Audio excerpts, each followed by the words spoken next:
Welcome to Yes Also. I'm Suzi Barrett.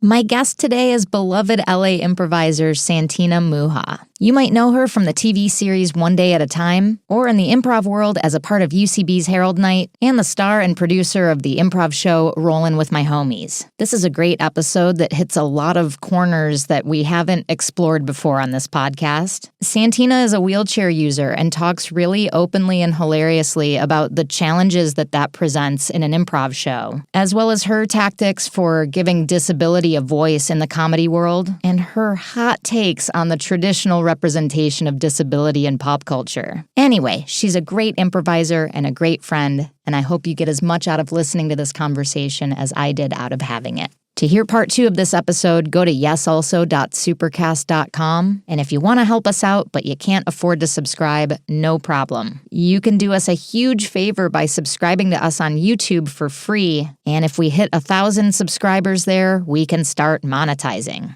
Okay, and without further ado, here's Santina.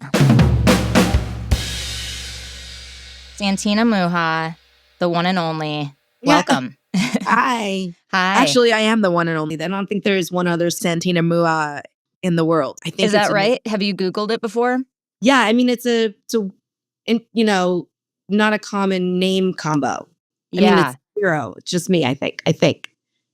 Well, and you can put the word out that nobody should be naming their babies that. So, under threat of your retribution.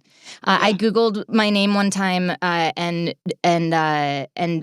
it came up like the exact spelling is a character name in the Babysitter's Club book series, like Suzi, and Barrett spelled the same way. Isn't that bizarre? Jealous. Yeah, right. Let's talk improv. Let's talk everything prov life. I haven't talked improv in a while. Well, do you want to go brush up and then come back in 5 minutes? No, just do a little zip zap zap with my dog. You came into my awareness during your time in LA, but did your improv world start before that? I know you're from New Jersey. How did improv arrive in your life? No, I mean, when I was very little, I would watch, it was some remember there was a show that would come on at night? I think it was the Groundlings or something. It was like an improv thing. I think Michael McDonald was on it, maybe Mindy Sterling, I think. It was an old show and I watched it and then I kind of forgot about it. And then when I wanted to move to LA, I was thinking, what should I do to sort of make friends and meet people in the industry or, just to do what I want to do. And then I looked up UCB and I love, Amy Poehler and there were a lot of performers that I loved, looking at the performer page, Lennon, Parham, and, all kinds of Jessica St. Clair and all kinds of people that I was just really loving on television at the time and different things. And I was like, cool, I could be brushing elbows with these people, be, watching them live and then maybe someday on the stage with them. And I just thought that was fun. So I joined UCB thought that was fun too. That probably sold a lot of classes for them. Well, it worked on me. It's like how Marshall's has all this crap in the line, and you're like, by the time you get to the end, you have 12. It works. It works on me every time.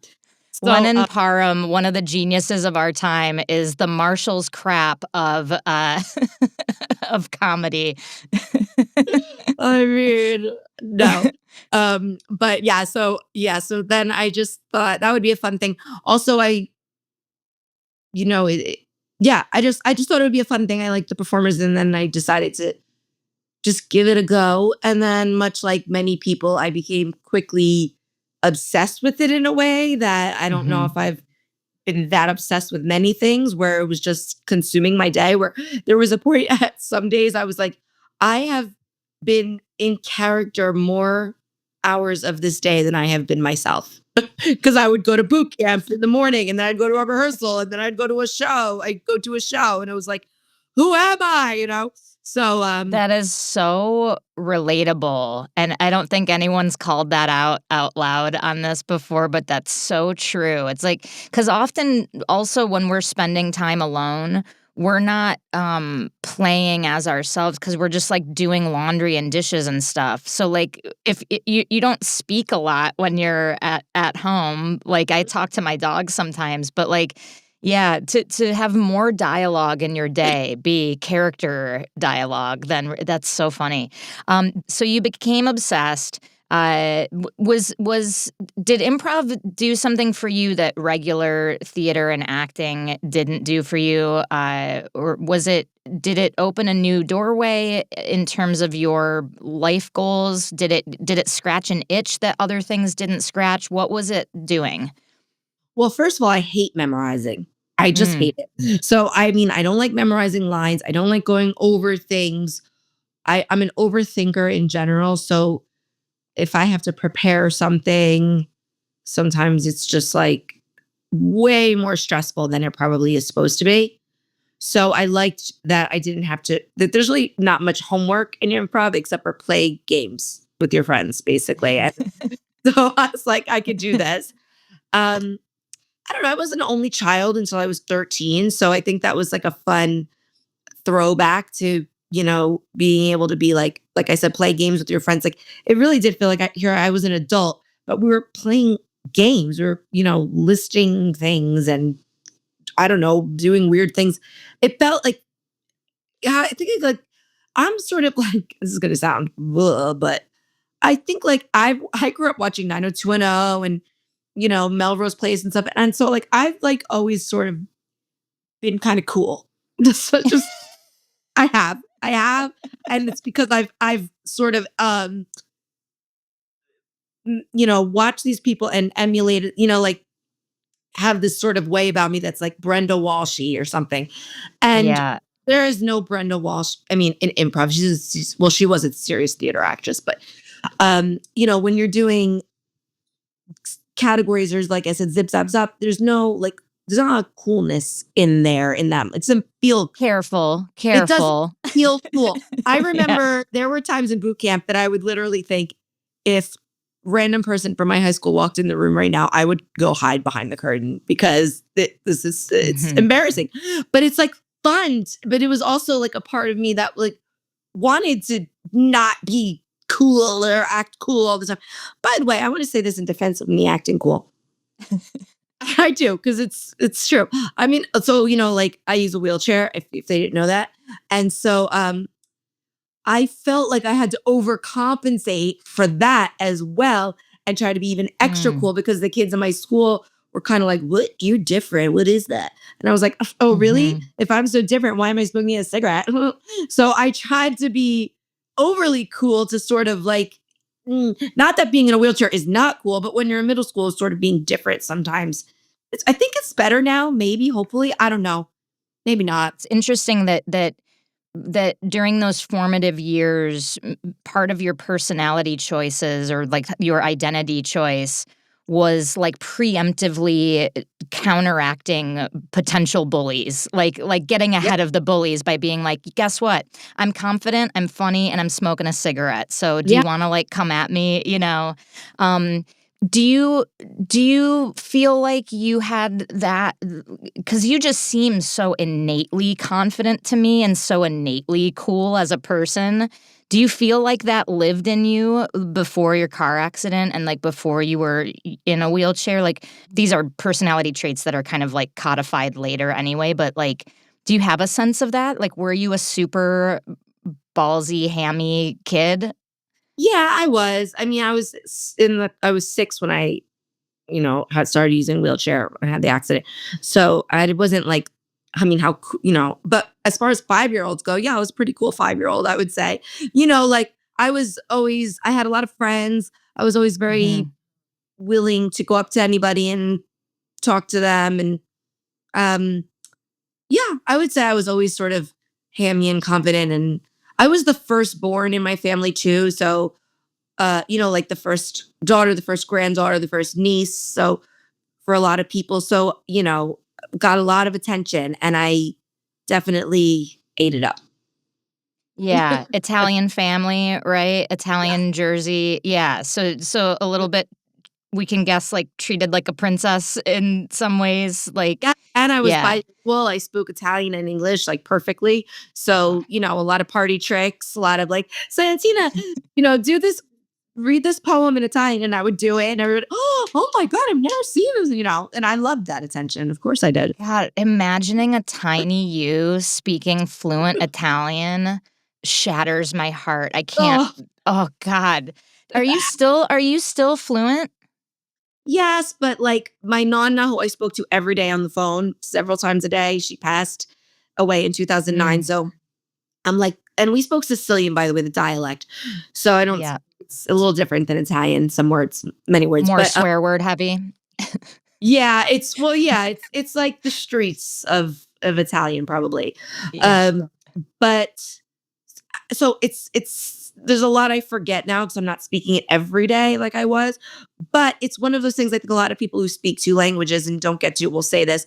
Once you like if you drop me off in Italy within, you know, 3 days, I'm halfway there. And then within a week, I'm like, blah, blah, blah, blah, blah, and all the hand God. gestures come back naturally and all of the like mannerisms too. It's because when I go to Italy, they can't believe I'm not from there just because I have a lot of the mannerisms as well. But I grew up with them. My nonna and nonno were off the boat, Italy. And I lived in the house with them, my two uncles. I call it Italian Full House. And it was it was so God. fun. A lot of good food. You've got to pitch that show if you haven't already. Yeah. Like, write that pilot. Um, so talk to me about this feeling of when you're in middle school and you're like getting ahead of people by projecting coolness. Now you find yourself in the improv world where, like, in order to quote be cool or fit in, you have to actually be uncool. You have to be willing to be silly and be dumb and gross and whatever, play a monster, play a pirate, all of those things that comedy loves that like aren't cool. How was the gear shift for you? Like, how was fitting in improv for you, or was it not conscious because it's like, okay, finally I'm playing games and being free? Well, I do love playing games. Like I love, a good Hmm. game night or something. So I was able to lean into that. I never, and to this day, really loved like a sound and movement opening or any like. Nobody does. Okay, well, I have yet to find a person, performer or audience member, who likes a sound and movement opening. thank you. Yeah, those are the things that I don't love. Like the ones where we're like, okay, we're throwing an imaginary object. Now the object turns into something else. Now it's like that kind of stuff. I'm always like a little eye rolly. But when you have to sort of be cerebral or think a little bit about like, cat or be quick. Like I like that, like five things or something like that. I always like love because those are sort of like I love to play categories. I love to play, games like that. So that was fun for me. Um, I asked my 101 teacher, Brian Finkelstein, I asked him once, like, can you, I want to, I know this is just, I want to do this. And can you give me any notes? Cause we don't really get a lot of notes from 101, right? Cause they kind of just want you to Mhm. have fun and don't. And I was like, I didn't know I was really supposed to, but can you just, and he's like, all right. He's like, you play high status a lot. You could, and I'm like, okay, cool. So I think that's like an example of like, I could do it, but did I fully drop it? Maybe not, because I played high Yeah. status a lot, right? Which sort of tells you. I remember giving you that note in boot camp or experimenting with that aspect with you. Like what it's like to play lower status, what it's like to initiate as a lower status, what it's like to receive no matter what initiation you get, receive it as lower status. 'Cause yeah, you do default to these like powerful characters, these speak their mind people. One of my favorite shows I've ever heard of and been a part of was your show, Rollin' with My Homies. Aw, Um, thank you. it was so cool, so different, and I wanna talk about that in terms of, like, styles of play, but first, will you just give the log line for our listeners who maybe, aren't in LA or didn't see it? Tell them about the show, and then I wanna ask my questions about it. Okay, yeah. So it's a show where I put performers who don't have physical disabilities in wheelchairs. So the whole improv show is wheelchairs. So it's sort of like that experiment when they gave, I mean, it's not really giving you like a day in the life, but remember in high school when they gave you an egg and they were like, you're a parent now. I mean, it's like, Sort of, not really, but just, don't break the egg. So it was like a little glimpse into this is what it's like to perform on stage in a wheelchair. And then I used, well, I mean, I don't want, this is longer than a log line, but for the opening, I figured out that whenever I told a story, like in a living room or a monologue where the wheelchair was part of it, performers would shy away from incorporating the wheelchair into their Mhm. scene because they felt like maybe this is not my story to tell, or that's not funny, disability is not funny or something. But I'm like, come on, like we want to be sort of not made fun of, but like incorporated into comedy too. Because for you to say, "Oh, that experience is too sad to be funny," it's like, ugh, that's worse to me than making a Yeah. joke with it, Yeah, right? like So don't make my story your like sad, Mhm. sappy thing or your charity case or your yeah. Yeah, Um i- i- and I would do, ASCAT, and those are the biggest performers, some of the biggest performers that are out there, and they wouldn't even do it, right? It's not, and of mm, course, I would do a jam, and nobody would do it, and because they're like novices. But then it's like I'd go all the way up to the top, and they wouldn't do it either. So I thought, okay, and I think it was a good idea. What I did was for the first half, I would show a clip of a show that didn't handle disability well, like mm. this famous Saved by the Bell episode where Zach dates a girl in a wheelchair and he's just like an idiot about it, or I'm sorry, or the 90210 episode where the Brandon's cousin Bobby comes to town and he's in a wheelchair, and then we sort of watched that, and then I found that the improvisers were able to make fun of that because it's the person's not in the room, and then they could sort of poke fun at Zach rather than the girl in the wheelchair and things like that. And then for the second half, I would bring up a person who actually uses a wheelchair and I'd interview them. And then we would do scenes off of that. And I felt like by that point, the improvisers were comfortable with it. The audience was comfortable laughing because that's another thing. Audience members, when I did my one woman show, they would laugh. But when I did a piece of my one woman show in a variety show, oftentimes would be like, is she making fun of people in wheelchairs? Like they weren't sure what was going on Yeah. within the context of the full show. So I Yeah. have like, all right, now I got to make everybody in this friggin' room comfortable with my situation, just like I had to do in middle school. You're lucky I didn't come out smoking a cigarette on stage. And then after I make everyone in the room comfortable with disability, then we can play. You know? Yeah. It is such an interesting aspect of comedy that where unfortunately like you have to do more work, more top Mhm. loading that Mhm. someone like me doesn't have to do. But I often find like I do have to do it in terms of like letting the audience know that I'm like an audience laughs at me making gay jokes if they know I'm gay at the top of the show in like the top of show banter. If later in the show I like make a gay joke or play like a stereotype or something, then they're like, ugh, Right. because they think that I'm othering, and it's like, no, but I am the other. So you have to do a lot more work in that way because unfortunately, like wheelchairs are one of those it's like people it's a less common thing for people to have like as like a main thing in their life. There's like a lower percentage of people that have someone in their life that is just a lifelong wheelchair user, and so people are like, Mhm. wait, do I have to be sensitive? Do I have to are they okay? I don't want to be canceled. And it's like, God, you saying like we just want to have our thing be seen in comedy too is such an important point. It's like, why can't every story be relevant in pop culture? And why can't we give people with physical disabilities the dignity of making fun of themselves or Yeah. laughing at the messy parts of that? If we put kid gloves on for everything, then we are casting our friends with disabilities as these like helpless baby birds when actually it's like, no, they could be writing Golden Girls and starring in it, and it's like they're just as like brash and funny and vulnerable and messy and all these other things that we all are. It's a weird cultural I don't want to say stigma, but just it's like an overcorrection or a carefulness, an eggshell walking. Is that Yep. fair to say? I think so. Yeah, it definitely is in comedy. Yeah.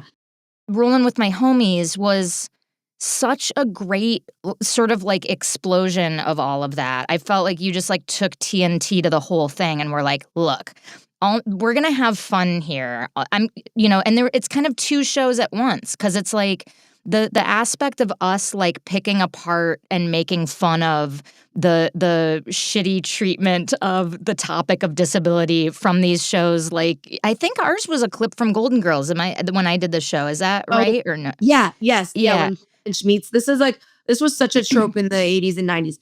It happened on Doogie Howser, so many episodes, so many shows.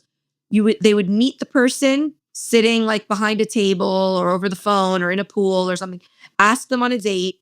Then they would find out the person's in a wheelchair, and then it would just be, cue the music and Cue music, right? And it's like me watching that, like, am I is my presence so dramatic that we need to cue the music and cut to commercial? Please. Right. Why is my life a dramatic reveal where now Blanche has to really think about whether or not to go on a date? Yeah. And also, Doogie Howser, you're a doctor. Yeah. Okay. Same. Yeah, that's so funny. Also, you're a 15-year-old doctor. So I know. Well, shut up. Yeah, really. Really. You're a freak. Yeah. You're a freak, Doogie. Just telling you. But yeah, the simultaneous enjoyment of like, okay, so we have this group project of picking apart and kind of premise pulling from the ridiculous trope, which is so fun to do.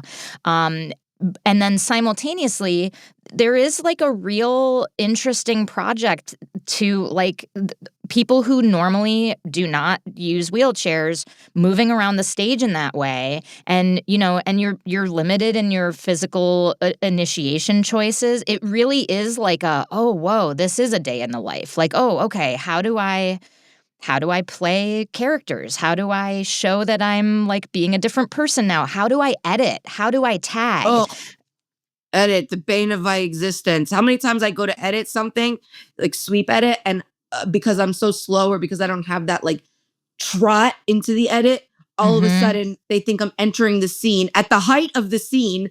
And now I have to say something funnier than the thing that I was just trying to close out with. And I'm like, no. Or they're like, and here comes my sister now. And I'm like, no. Oh, God.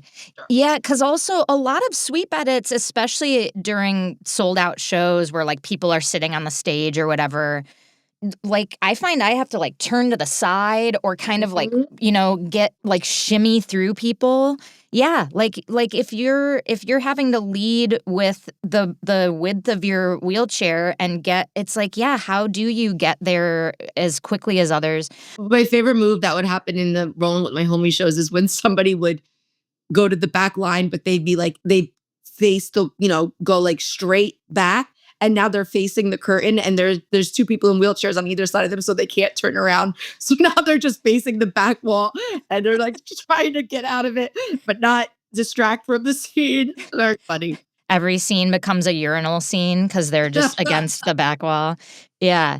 I don't remember this aspect. I feel like I remember you talking about this in the green room before the show, but remind me, what was the theory in terms of like addressing, like how did we deal with premise pulling things about disability, but not having the scenes be about disability? They were all analogous initiations, am I right? So it was never about, because we were all in wheelchairs, or did we ever address, was someone ever, it doesn't matter, you're shrugging. I think that I just really tried to get some of, my favorite improvisers up there, people that I felt like would, had a lot of tools already in their belt, and this wouldn't really throw them off too much. I tried to do that. And I will say another thing that I find really interesting is, like I had Lennon Parham do that show, and all kinds of people, and I would get sort of nervous around these people doing improv with them if I was to do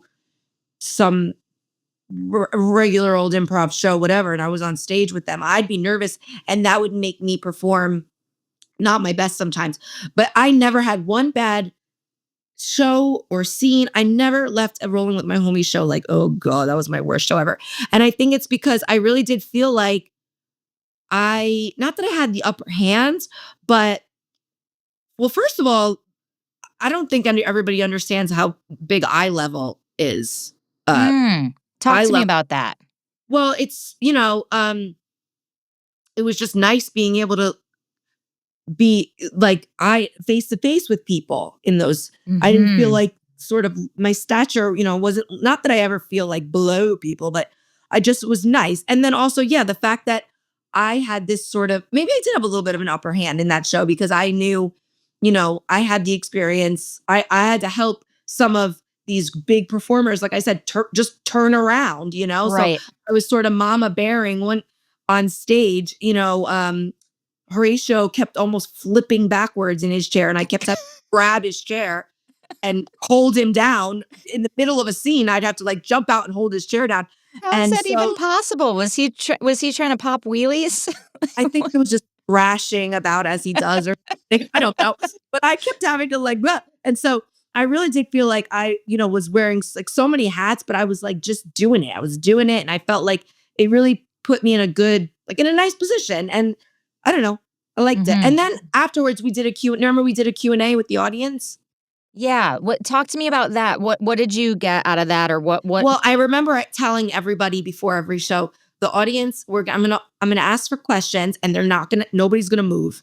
So somebody on stage ask a question, and then once we start talking, hands are gonna go up, and it happened like that every time because I think they're like, plus, first of all, it's not really common after an improv show to ask for questions, but secondly, again with the wheelchair thing, I think people are like, but then. We'd get really great questions like, what are some examples in the media of good representation that you've seen? Or, I'm a writer and I'm not in a wheelchair. How can I incorporate your experience without, what's the word when you take over somebody's thing? Appropriating. Yeah. Or different things, and I was like, this is a great conversation to have. So I love that aspect of it, and I also like, I've always wanted to be a talk show host or something. So You told me that years ago, and a light bulb went off. I was like, of course, like you would be such a brilliant talk show host. There's still time. I'm still holding out for it. I want to. So I felt like really that was like such a fun part of it for me because it was very like my Ricky Lake moment to be like, what do you guys think? Yeah, totally. I love that she's your beacon. We're not going to Oprah. We're going Ricky Lake. Ricky, go Ricky. What was the inspiration behind the Q&A? Was that always a part of it? Yeah, I just think that I just was trying to make people like comfortable with the situation, I feel like sometimes people don't hire people with wheelchairs or write about people with disabilities because they don't know things and they're too embarrassed to ask and they don't want to ask because that makes them seem like, I don't know, whatever, not woke enough or something. So I like to create safe spaces for people to talk about this thing because it's sort of just like, okay, now get over it now. We talked about it. We're good. Now you can go off into the world and be okay with it. Is sort of, I talk to kids a lot at schools and stuff, public speaking. Oh, that's cool.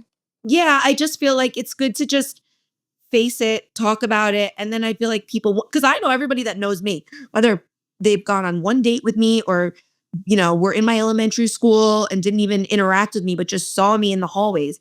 It really does, like having a personal experience with someone help to sort of be like, oh, okay. And I think that goes for, like you said, like the LGBTQ plus experience, like pick any of those letters. And if you know somebody with that experience, it's just less, what is that?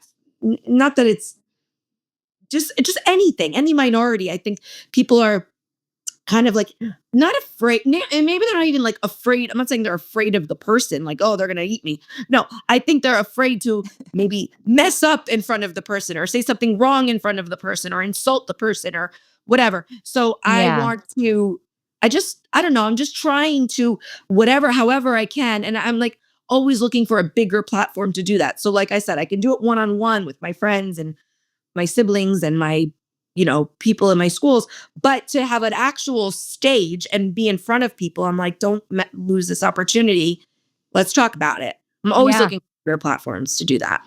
I think it's brilliant. I think it's helpful on all sides because like to give the audience that permission to like answer their curiosities or help improve their work relationships or like that writer being like, how can I write your stories in a better, more three-dimensional way?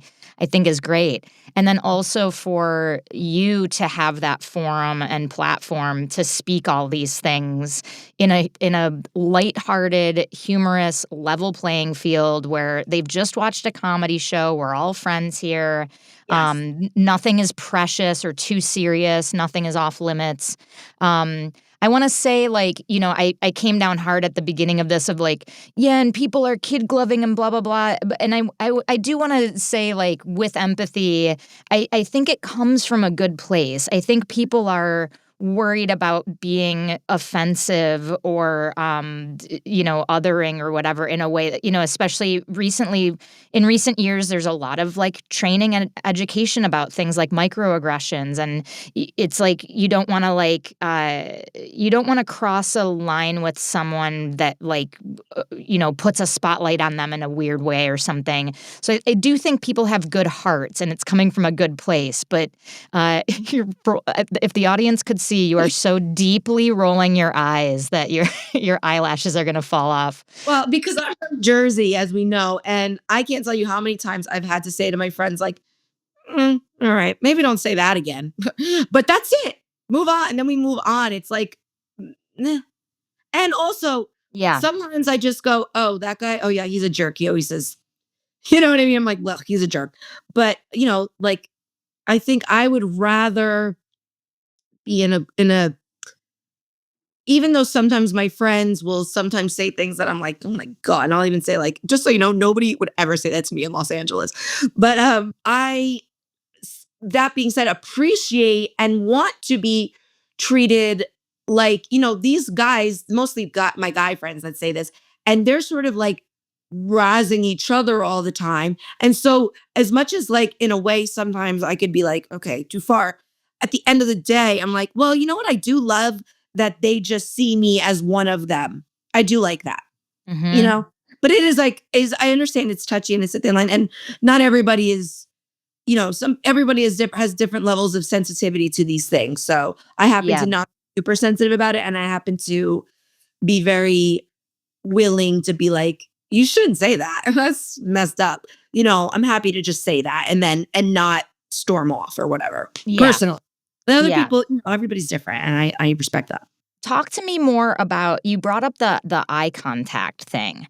Oh, yeah. In this is huge. This is something I hadn't spoken out loud about. But it's like, I teach and coach that connecting eyes with your partner is one of the best things you can do in a scene, whether it's at the top of the scene or in the middle of the scene, in order to like reconnect and listen better, in order to make a space for more connected, nuanced acting, for more sensitive reactions, all of that stuff.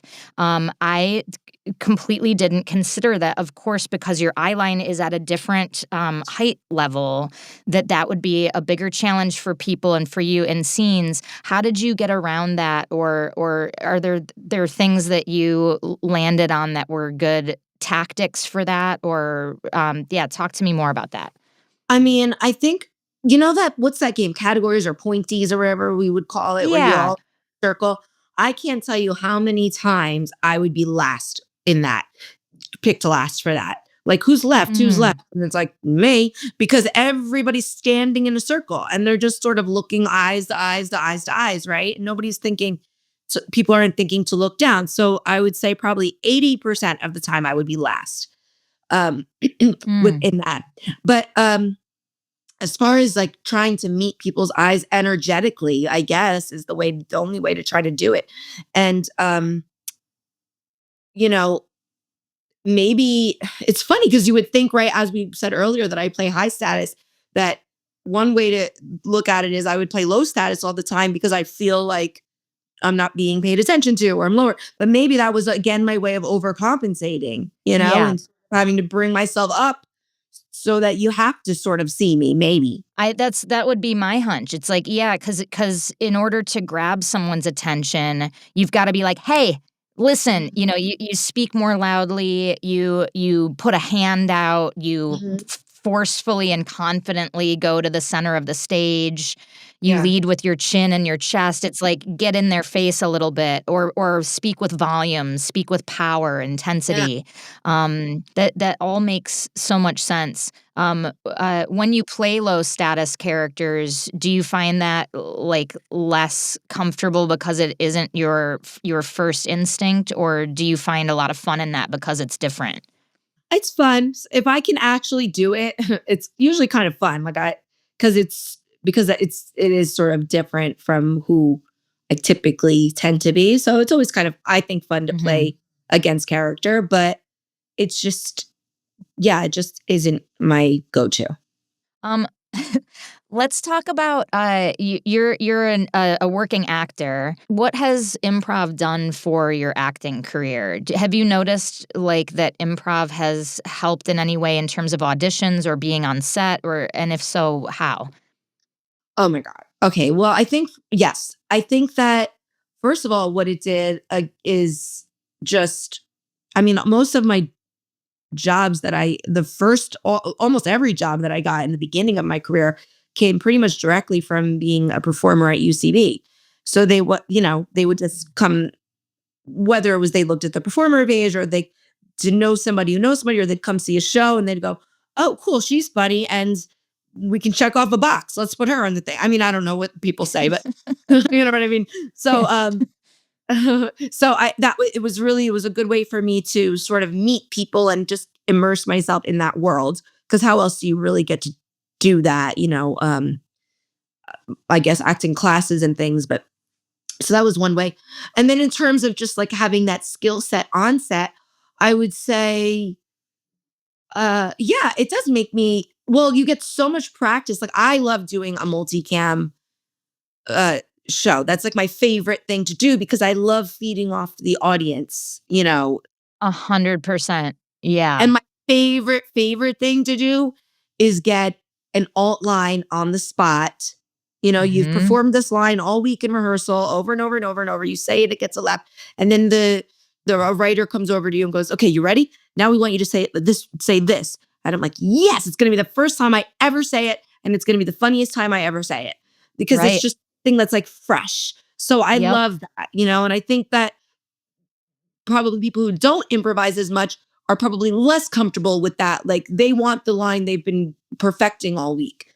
And I Right. really prefer the other thing. And I love that, like I said, feeding off the energy of an audience is just there's not really anything like it, I don't think. You're on a show right now that I'm working behind the scenes on as the dialogue coach. It's a kids show So that fun. I love it. so fun, yeah, and you play one of the fun, snarky adults in it, or funny, I should say. It's not, and this is a show that's multicam, but it does not have a live audience taping. But even so, there's still like a ton of laughter because they're Yeah. gonna add a laugh track later. It's like the Well, gaggle there's of writers thousands and of people in the room. Exactly. yeah, There's the writers, there's the execs. There's people in the room, and you're feeding off them too. It's not like super quiet on the set like when you're doing a film and there's like right. just going over and over and over. I mean, that's fun too in a way, but it's